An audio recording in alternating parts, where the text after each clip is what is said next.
欢迎来到新闻和活动频道，请订阅和分享已更新有关当今最着名明星的最新信息。龚俊新剧《风过留痕》开播即爆，我想说，中国刑侦剧的大门要被龚俊踹烂了。2026年开年，一部名为《风过留痕》的刑侦剧横空出世，上线仅8小时，热度就突破了9500。2集便登顶平台飙升榜。更惊人的是，它被观众称为现象级硬核作品，主演龚俊的表演则被评价为一脚踹开了国产刑侦剧的新大门。一个曾经的古装美男，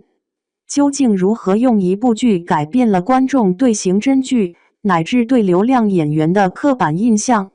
国内首部痕检剧，专业是唯一的金手指。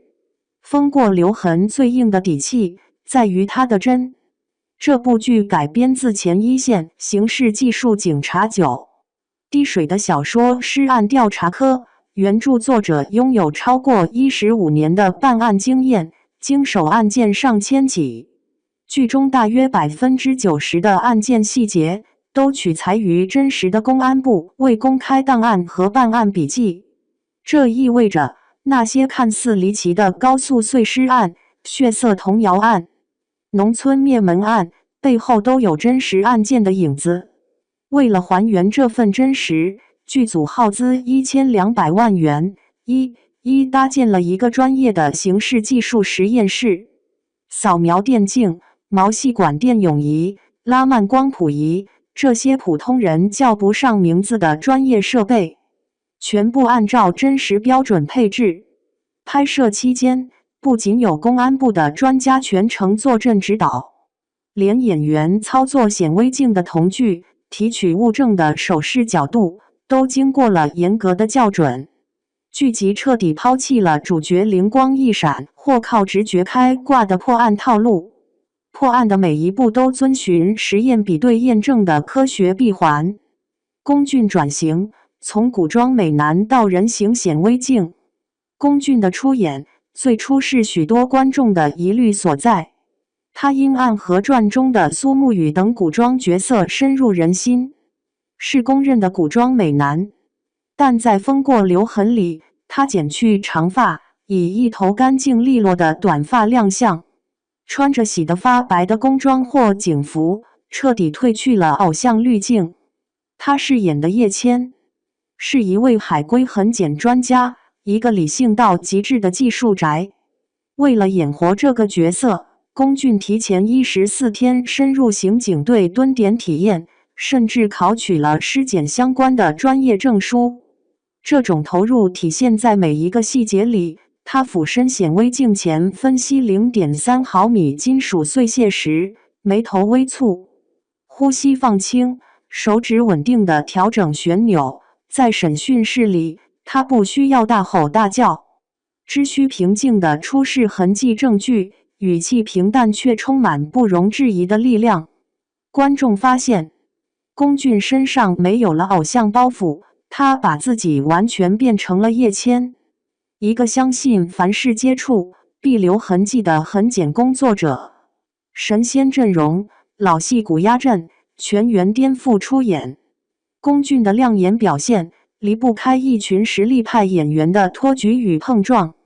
姜武饰演的刑警队长冷启明是典型的经验派老刑警，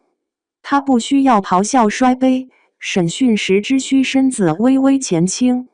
手指轻敲桌面，用慢悠悠的眼神扫过嫌疑人，那股不怒自威的气场就足以让对手崩溃。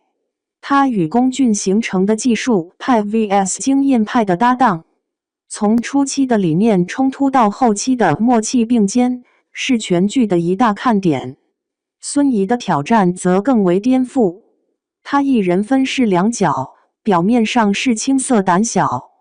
连捏棉签都会手抖的实习女警武丹青，真实身份却是为查父亲旧案而潜伏的卧底陈雨墨。他能在几秒内通过眼神、步态完成切换，白天满眼怯懦，夜晚则目光锐利冰冷，反差感极强。此外，贾冰彻底跳出喜剧舒适区，饰演一个笑里藏刀的伪善慈善家。王迅、李建义等老戏骨也贡献了绝非脸谱化的表演，让每个配角都鲜活立体。快节奏与大尺度，3集一案，直指社会痛点。风过留痕采用了3集一案的快节奏叙事模式，全剧30集包含了11个独立的单元案件。这种结构让剧情毫无拖沓，每10分钟左右就有一次反转，信息点极其密集。案件尺度也相当大胆，涉及跨国器官贩卖、网络暴力、历史积怨等现实议题。例如，渔村老人失踪案从袜子上的传奇痕迹揪出了潜逃10年的通缉犯。血色童谣案则勾连起上世纪下港潮的时代伤痕，但剧集并没有为了猎奇而过度渲染暴力血腥，它的核心落点始终是人性和社会现实。每一个案件背后都藏着普通人的挣扎，有为救女儿被迫运毒的白领，也有因赔偿金被吞而走上绝路的矿工。技术科墙上破解死亡密码，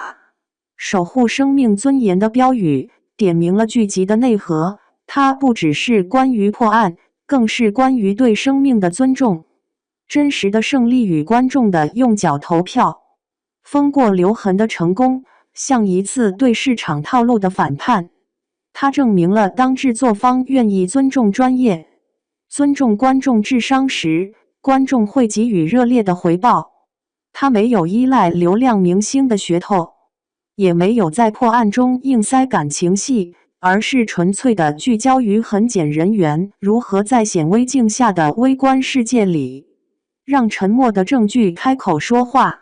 龚俊用叶谦这个角色，完成了从流量演员到实力派的一次扎实转型。他证明了自己可以不是画面的点缀，而是专业剧集的承重墙。当一部刑侦剧的火爆，不再依赖于离奇的设定或甜蜜的恋爱，而是依靠对一把镊子、一粒花粉、一道细微划痕的极致考究时，这是否意味着观众对于真实与专业的渴望已经彻底压过了对悬浮爽感的追逐？而风过留痕这扇被踹开的大门之后，是会迎来更多扎实的跟风者，还是很快又被旧的套路重新关上？对此，小伙伴们有什么看法呢？欢迎在下方评论区留言，和大家一起分享讨论吧。